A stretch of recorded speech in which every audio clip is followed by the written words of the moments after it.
Good morning friends, I am Iqbal Arfin and now you are watching on ISG English classes. Students, आज का हमारा lecture topic है modal verb और modal verb में हम लोग पढ़ रहे हैं आज यूज़ ऑफ कुड। जैसा कि पिछले वीडियो में हम लोग यूज़ ऑफ कैन पढ़ा, आज हम लोग यूज़ ऑफ कुड पढ़ेंगे और जानेंगे कि कैन का पास्ट फॉर्म कुड, इसका प्रयोग हम कहाँ कहाँ करते हैं। ये भी हमारे सेंटेंसेस के लिए डेली यूजेस जो सेंटेंस होते हैं, रोज़ाना बोले जाने वाले ऐसे वाक्य जिसमें हम कुड का भी बहुत सारा प्रयोग करते हैं। तो आज हम लोग बेसिकली इसके बारे में जानेंगे कि कुड का प्रयोग कहाँ और कैसे किस तरह से किया जाता है।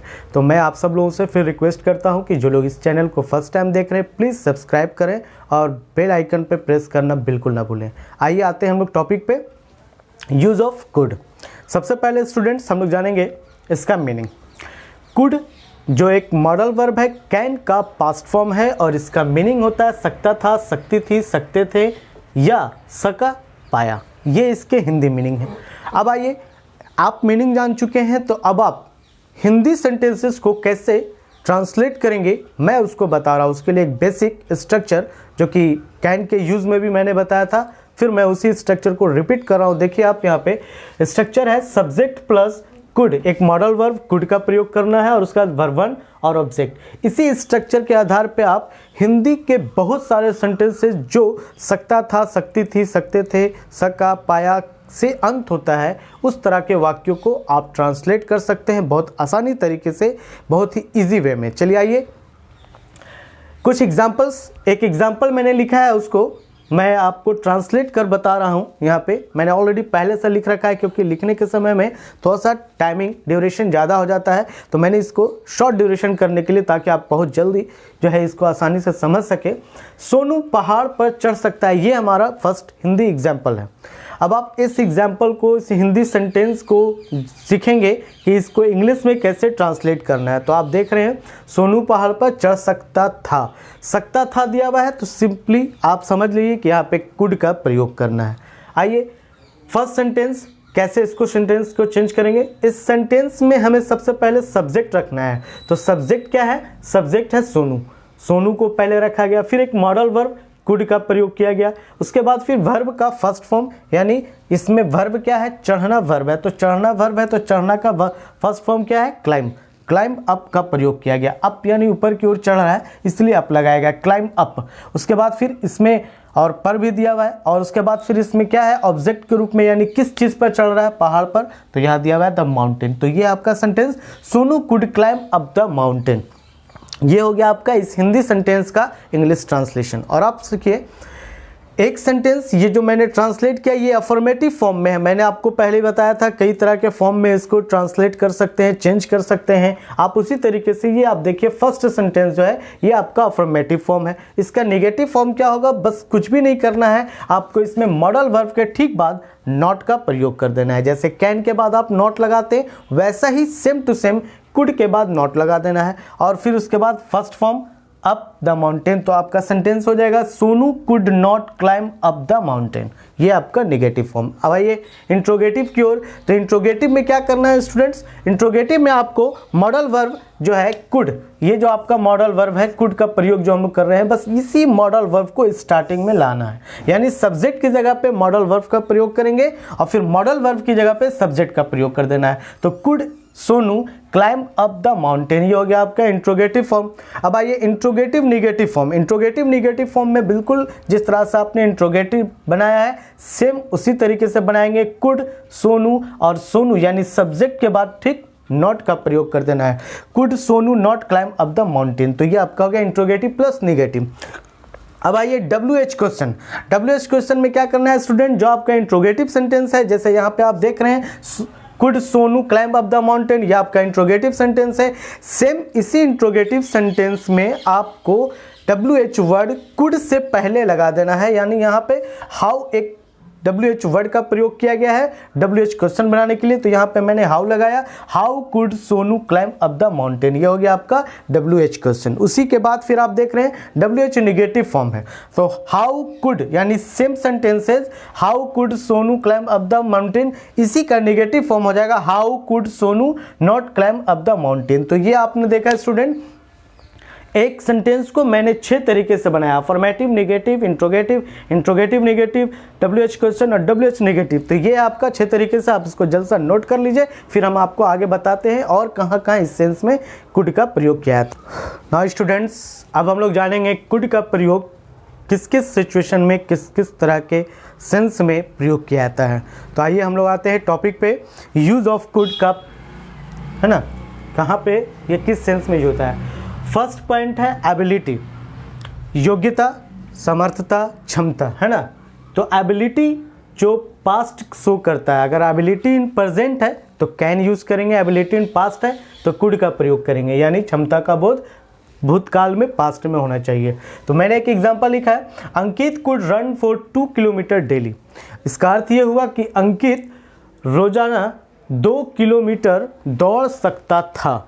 ये सेंटेंस से क्या अर्थ हुआ, इस सेंटेंस से यह अर्थ होता है कि अंकित समर्थ है, योग्य है रोजाना 2 किलोमीटर दौड़ सकने का, और इसीलिए वो कर सकता था। अलग बात है आज नहीं कर रहा है, ये अलग मैटर है। तो ये पास्ट का एबिलिटी बताया जा रहा है। सेकेंड पॉइंट पे आते हैं, पॉसिबिलिटी, संभावना। अब ये पॉसिबिलिटी जो है यानी संभावना व्यक्त करने का बोध होता है, तो वहाँ पर भी आप कुड का प्रयोग करते हैं, और प्रेजेंट टेंस में, है ना, वर्तमान में इसका प्रयोग किया जाएगा। जैसा कि एक एग्जांपल मैं यहाँ पे देकर आपको एक्सप्लेन कर रहा हूँ, द स्काई इज डार्क, है ना, आसमान जो है वो अंधेरा है, आकाश अंधकार है, अंधेरा है, and it could rain today, और आज वर्षा हो सकती है। जैसे हम एक अनुमान लगा रहे हैं, हम लोग जो है एक संभावना व्यक्त कर रहे हैं कि आसमान जो है वो डार्क है, जैसे होता है ना वर्षा होने से पहले चारों तरफ डार्क हो जाता है, तो हम लोग अनुमान लगाते हैं कि हाँ अब वर्षा हो सकती है। बस सेम वही सिचुएशन को यहाँ पे शो किया जा रहा है कि हाँ आकाश डार्क है और जो है अब जो है वर्षा हो सकती है। पॉसिबिलिटी में ध्यान रखना है स्टूडेंट्स कि पॉसिबिलिटी जो है, जैसा कि मैं आपको बताया था, कैन का भी यूज होता है पॉसिबिलिटी में। पॉसिबिलिटी में कैन का जो प्रयोग होता है वो लगभग 90% पॉसिबिलिटी होने पर होता है, और पॉसिबिलिटी 50 से एवव हो, 90 से कम हो, इस तरह के सिचुएशन अगर क्रिएट करता हो तो वहाँ पे आप कुड का प्रयोग करते हैं।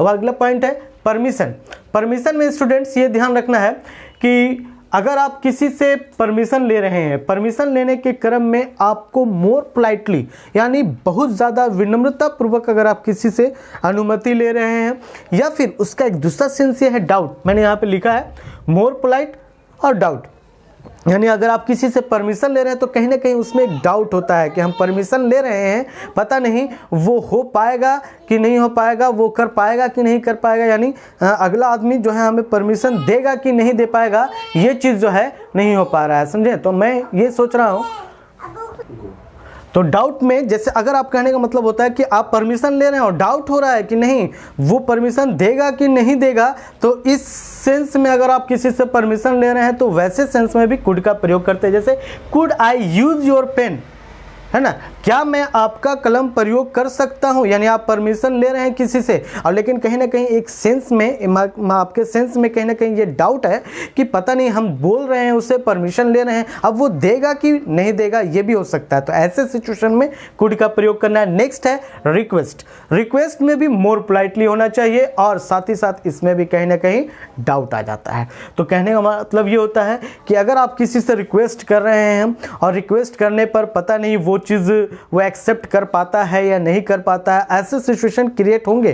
तो ऐसे सिचुएशन जब क्रिएट होंगे तो आपको वहां पर भी कुड का प्रयोग करना है। जैसा कि यहाँ पे एक एग्जांपल दे रहे हैं, could you save that child please, क्या आप उस बच्चे को बचा सकते हैं, क्या आप उस बच्चे को बचा सकते हैं। अब आप उससे रिक्वेस्ट किए, इट में भी वो कर सकता है नहीं भी कर सकता है ना, तो अब लेकिन आपका क्या है, आप उससे रिक्वेस्ट कर रहे हैं, तो ये हो गया। अब आइए अगला पॉइंट है सजेशन क्या है कि सजेशन में भी कहीं ना कहीं डाउट होता है। ये कुड का यूज मोस्टली इस तरह के सेंसेस में आते हैं। तो सजेशन क्या है, आप किसी को सजेस्ट कर रहे हैं, सुझाव मशवरा एडवाइस कर रहे हैं, तो उसमें भी कहीं ना कहीं डाउट होता है कि मैं ये कह रहा हूँ अगला करेगा या नहीं करेगा, ये उस पर डिपेंड करता है। जैसा कि एक एग्जांपल है, इट इज़ संडे टुमारो, कल रविवार है, we could go to movie tomorrow, हमें कल हम लोगों को कल फिल्म चल सकते हैं, हम लोग कल फिल्म चल सकते हैं, ये इसका अर्थ हुआ। कल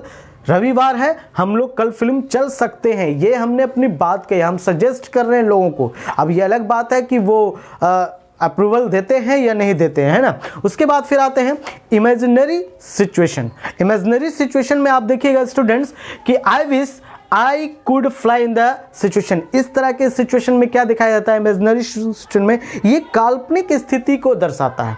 काल्पनिक स्थिति को दर्शाने का अर्थ ये होता है स्टूडेंट्स कि आप ऐसा सोच रहे हैं, कल्पना कर रहे हैं, है ना, कि इस तरह का शायद हो सकता है, ऐसा हो सकता था, पॉसिबल था, है ना। तो यहाँ पे एक एग्जांपल दिया गया, I wish I could fly in the sky, काश मैं आकाश में उड़ सकता। तो ये आपकी काल्पनिक बात है, काश मैं आकाश में उड़ सकता, ये आपकी कल्पना है, ऐसा है, पॉसिबल नहीं है कि आप बोले और उड़ने लगे। ये it may not be possible, है ना, ये पॉसिबल नहीं हो सकता, लेकिन हाँ ये आपकी कल्पना है, आप अपना कल्पना व्यक्त कर रहे हैं। अगला है सिचुएशन कंडीशनल सेंटेंस। जी हाँ, कंडीशन का मतलब होता है शर्त।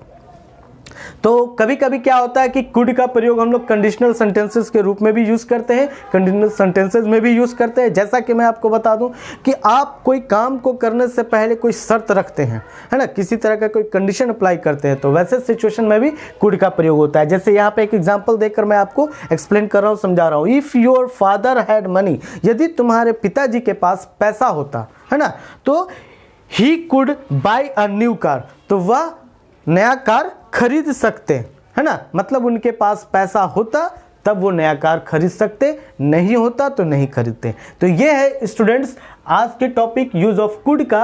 अलग अलग सिचुएशन और सेंसेस के आधार पे मैंने ये सारे सिचुएशन को एक्सप्लेन किया, बताया कि आप कुड का प्रयोग कहाँ कहाँ कैसे कैसे कर सकते हैं। एक छोटा सा रिव्यू, एबिलिटी कहाँ कहाँ यूज करेंगे, तो फर्स्ट है एबिलिटी, उसके बाद possibility, permission, request, suggestion, imaginary situation and last conditional sentences. इस सारे सिचुएशन, इस तरह के सेंसेस पे आप कुड का प्रयोग करेंगे। मैं नेक्स्ट वीडियो में कुड के और भी सेंटेंस, कुड का और भी प्रयोग के बारे में आपको एक्सप्लेन करूंगा। आज के लिए इतना ही स्टूडेंट्स। मैं लास्ट में यही आप लोगों से रिक्वेस्ट करता हूं, आपको मेरा ये वीडियो पसंद आया, आप इसको लास्ट तक देखें ताकि आपका कंसेप्ट बिल्कुल क्लियर हो जाए, और आप मेरे वीडियो को लाइक करें और ज़्यादा से ज़्यादा इसको शेयर करें ताकि और भी स्टूडेंट्स और भी दूसरे दोस्त आपके, उनको भी इनका लाभ मिल सके। आज के लिए इतना ही, नेक्स्ट वीडियो में मिलते हैं। Thank you.